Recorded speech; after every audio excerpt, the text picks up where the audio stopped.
Hello friends, आप लोगों का स्वागत है चैनल पर। दोस्तों, आज का जो हमारा मुख्य मुद्दा है वो है इन्फ्लेशन का डेटा। इन्फ्लेशन का डेटा क्या कहता है? यूएस का जो इन्फ्लेशन डेटा है उसमें हमको ये देखने को मिलेगा कि जो हमारा अनुमान था उससे थोड़ा बढ़कर आया है, लेकिन जो पिछला जो हमारा डेटा था, पिछले महीने का जो यूएस का डेटा था, उसी पर यूएस का अभी जो इन्फ्लेशन डेटा आया है सेम आया है, लेकिन अनुमान थोड़ा कम का था, लेकिन उतना नहीं हो पाया। 0.2% बढ़कर आया। उम्मीद थी कि 0.1% ही आएगा, लेकिन 0.2% पर ही आया है।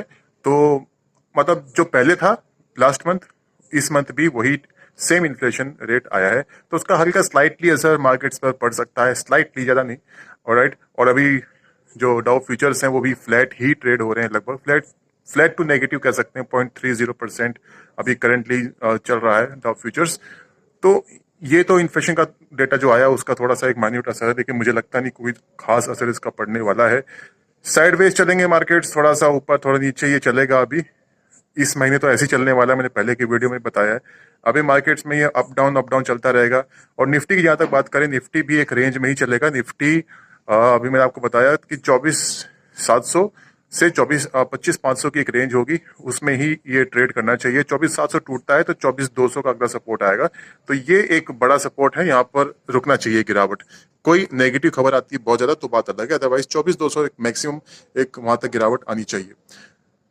तो अगर अगर 24,700 टूटता है तो हम बात कर लेते हैं अभी। जैसे कि मैंने बताया है, वीडियो किस पर्पज से है। वीडियो में हम डिस्कस करने वाले हैं कुछ स्टॉक्स को, जिसमें कि सबसे पहले बात करेंगे आजाद इंजीनियरिंग की। आजाद इंजीनियरिंग आपने देखा कि आज लगभग 10-12% चल चुका है पिछले 2 दिन में नीचे से, और अब यहाँ पर एक जिस लेवल पर है वहां से थोड़ा सा रिट्रेसमेंट होने के बाद 1450 के लेवल पर आने के बाद वहां से मुझे लगता है कि ये 1600 की तरफ बढ़ रहा है और अच्छा पैटर्न बन रहा है इस पर।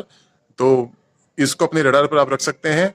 और लॉन्ग टर्म का मेरा व्यू इंटैक्ट है। ये जा रहा है 3,000 के आसपास तक तो जाना चाहिए 6 महीने 5 महीने में। मेरा कोई बाय और सेल का रिकमेंडेशन नहीं है, मैं सिर्फ इस वीडियो में अपना व्यू बता रहा हूँ। कोई भी वीडियो बनाता हूँ उसमें अपना व्यू बताता हूँ। ऑलराइट, कोई भी आप ट्रेड करते हैं या इन्वेस्ट करते हैं तो अपना नजरिया अपनाएं, अपना एनालिसिस खुद करें, या अपने किसी फाइनेंशियल एडवाइजर से संपर्क करें। तो यहाँ पर हम बात करेंगे दूसरे स्टॉक की। दूसरा स्टॉक है हमारा BHEL। BHEL का टेक्निकल स्ट्रक्चर भी अभी मजबूत हो रहा है। आज भी उछाल देखने को मिला करीब 3-3.5% का, और शॉर्ट टर्म में 285 290 ये शायद कल या फिर नेक्स्ट वीक तक जाता वहां पर आपको दिखाई पड़ सकता है, ऐसा मेरा मानना है। तो नो डाउट BHEL को ऑर्डर्स भी मिल रहे हैं।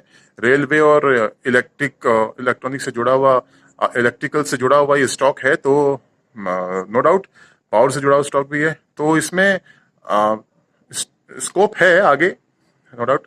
ऑर्डर्स मिल रहे हैं, एग्जीक्यूशन कब होगा उस पर डिपेंड करता है। एग्जीक्यूशन अच्छा होगा तो ये स्टॉक और भी तेजी पकड़ेगा। एक PSU वाला है, तो PSU वाले स्टॉक चल नहीं रहे थे, तो PSU के स्टॉक्स अभी दोबारा से अच्छी उड़ान भर रहे हैं। जब से ये देखा गया है कि हरियाणा में भी बीजेपी की सरकार आ गई है, तो फिर से शायद बीजेपी पर जो एक उम्मीदें हैं दोबारा से आ गई हैं।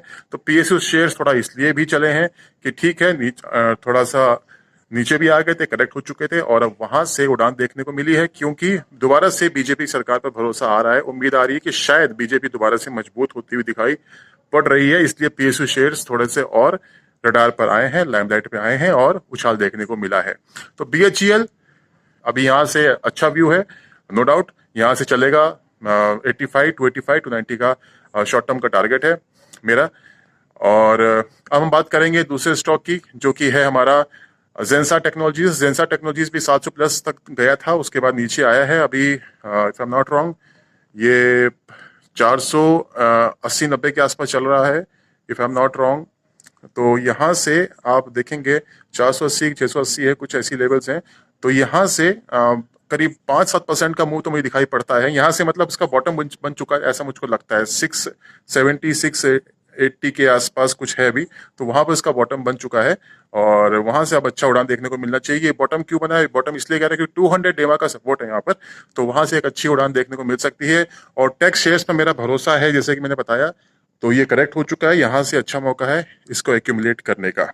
ऑलराइट, और हम अगले स्टॉक की बात करेंगे। अगला स्टॉक आता है अतुल।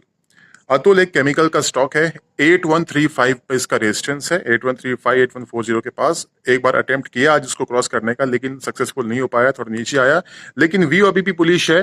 जिस तरह का स्ट्रक्चर है, ये कोई बड़ी बात नहीं होगी कि यहाँ से 10-15% का मूव एकदम से कभी भी किसी दिन दिखा सकता है, और लॉन्ग टर्म के लिए अच्छा है, नो डाउट। मेरा यहाँ से, मेरा पर्सनल आपको बता रहा हूँ, जो मेरा एक टारगेट है यहाँ पे, करीब 16,000 का टारगेट है। यहाँ से आपको डबल होता हुआ दिखाई पड़ सकता है अगले 1 साल के अंदर। तो अतुल का स्टॉक को भी अपने रडार पर रखिए। अभी रिजल्ट्स भी आने वाले हैं, तो शायद रिजल्ट्स का भी वेट हो रहा है। लास्ट जो रिजल्ट्स आए थे, बहुत अच्छे रिजल्ट आए थे इसके, और मार्जिन भी काफी सुधर कर आए थे। तो उम्मीद है कि इस बार भी ऐसा ही होगा, और ऐसा रहा तो ये स्टॉक धमाल मचा सकता है। तो अतुल स्टॉक के बारे में अपना व्यू में आपको बताया है। अब बात करते हैं अगले स्टॉक की। अगला स्टॉक है हमारा भारत डायनेमिक्स। भारत डायनेमिक्स एक डिफेंस का स्टॉक है, और देखा होगा, अगर आप चार्ट थोड़ा बहुत देखना जानते हैं, तो मैं आपको बता दूं कि इसने 200 डेमा से एक डिस्ट्रीब्यूशन हुआ, नीचे गया था, लेकिन वहां से एक हैमर कैंडल बनी। मैंने लास्ट वीडियो में बताया था, हैमर कैंडल बनी, उसके बाद एक सपोर्टिव इसकी कैंडल बनी है, रेड ग्रीन कैंडल, और वहां से भी आज भी इसमें अच्छी तेजी देखने को मिली है। 1200 क्रॉस कर गया है, 1200 का लेवल क्रॉस कर गया है। और जिस तरह का फॉर्मेशन हो रहा है, कोई बड़ी बात नहीं होगी कि दोबारा से ये अपने जो लेवल है 1700 रुपए के, उनको भी तोड़ के आगे निकल जाएगा, राइट। तो मैंने बताया कि डिप में इसको बाय करना है, अपने रडार पर रखिए। डिप में बाइंग करने का अच्छा मौका रहेगा, तो अभी इसको आप अपने वॉच लिस्ट में भी रख सकते हैं। तो हम अगली बात करेंगे, अब बात करते हैं एंजल वन की। एंजल वन एक ऐसा स्टॉक है जो लिस्टेड है और ब्रोकरेज फील्ड में है। तो ब्रोकरेज फील्ड का एक लिस्टेड स्टॉक है, और एंजल वन एक अच्छा स्टॉक है। इसका जो पैटर्न है वो मुझे समझ में आता है। ये दिखा रहा है, मैं पहले भी वीडियो में बता चुका हूं कि ये 4000 प्लस के टारगेट अचीव करेगा with in next 8 to 10 months probably.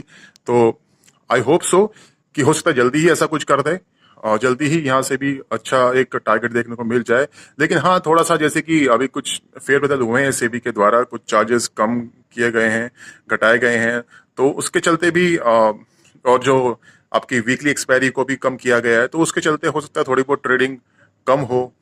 तो हो सकता है कि इसके चलते लोगों में, इन्वेस्टर्स में थोड़ा सा एक संदेह रहे कि आगे इसके रिजल्ट्स कैसे आएंगे, परफॉर्मेंस कैसी होगी। तो हो सकता है थोड़ा रुक के चले, ब्रेकआउट आ सकता है, वो चलेगा, ठीक है।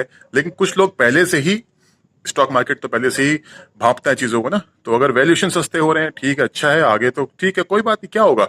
अगर मान लीजिए ट्रेडिंग थोड़ा कम होगी, तो ऐसा नहीं है कि लोग ट्रेडिंग छोड़ देंगे, ऑप्शन ट्रेडिंग छोड़ देंगे, ऐसा नहीं है, करेंगे, लेकिन वो मंथली पे इतना कर लेंगे, बड़े अमाउंट में कर लेंगे, कोई बात नहीं, जिसको करना है वो करेगा। और ट्रेडिंग खाली ऑप्शंस की नहीं होती, और भी ट्रेडिंग्स होती हैं, स्विंग ट्रेडिंग होती है, वो सब तो करेंगे ना। लेकिन हाँ, पैसा जो जो बनता है ज्यादातर ऑप्शन ट्रेडिंग में बनता है, ब्रोकर्स का, तो ठीक है, नो डाउट काम उसमें भी होगा, ठीक है। उतने वॉल्यूम्स होंगे नहीं होंगे, क्या होंगे, वो तो वक्त बताएगा। लेकिन हाँ, अभी वैल्यूएशन सस्ते हैं, कंपनी खराब नहीं हो गई है, तो उस पर निगाह रखनी पड़ेगी रिजल्ट्स कैसे आते हैं। लेकिन स्ट्रक्चर जो कहता है वो ये कहता है कि ये अच्छा चल सकता है, यहाँ से भी कम से कम 8 से 10 महीने के अंदर यहाँ से भी 4000 प्लस के टारगेट्स दिखा सकता है।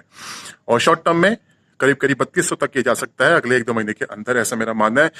फिर से बोल रहा हूँ, कोई बाय और सेल रिकमेंडेशन नहीं है, आप अपना एनालिसिस खुद करें।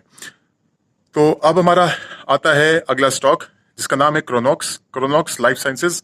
तो ये केमिकल का स्टॉक है और स्मॉल कैप है। मैं इस पे बुलिश हूँ, पहले से बुलिश हूँ। जब ये इसका आईपीओ आया था, उसके मैं इसमें कोई पार्टिसिपेशन नहीं किया था, लेकिन लिस्ट होने के बाद मैंने इसमें पोजीशन बनाई थी खुद, और उसके बाद ये नीचे भी आया, कोई बात नहीं, मैंने इसमें और ऐड किया, फिर ये 200 तक भी गया, फिर नीचे आया, अभी दोबारा से 148 तक आया, वहां से अब 180 के आसपास चल रहा है। तो ये चलेगा, पैटर्न बन रहा है, और कंपनी अच्छी है, प्रॉफिट अच्छा कर रही है, आरओई आरओसी सब कुछ मेंटेन है, अच्छा है, और ये ऐसे चलता रहा तो ये ब्लास्ट कर सकता है, आगे मल्टीफोल्ड रिटर्न्स भी दे सकता है। तो फ्रेंड्स, ये तो मैंने बता दिया इन स्टॉक्स के बारे में। अगर आपकी भी कोई जानकारी आप लेना चाहते हो, आप किसी स्टॉक के बारे में जानना चाहते हो, तो आप कमेंट करके लिख सकते हैं। वीडियो अच्छा लगा हो तो लाइक जरूर कीजिएगा, और शेयर भी कर सकते हैं। सब्सक्राइब नहीं किया है तो सब्सक्राइब भी कर डालिए। फिर मिलूंगा नए वीडियो में किसी और स्टॉक के साथ, तब तक के लिए अपना ख्याल रखिए।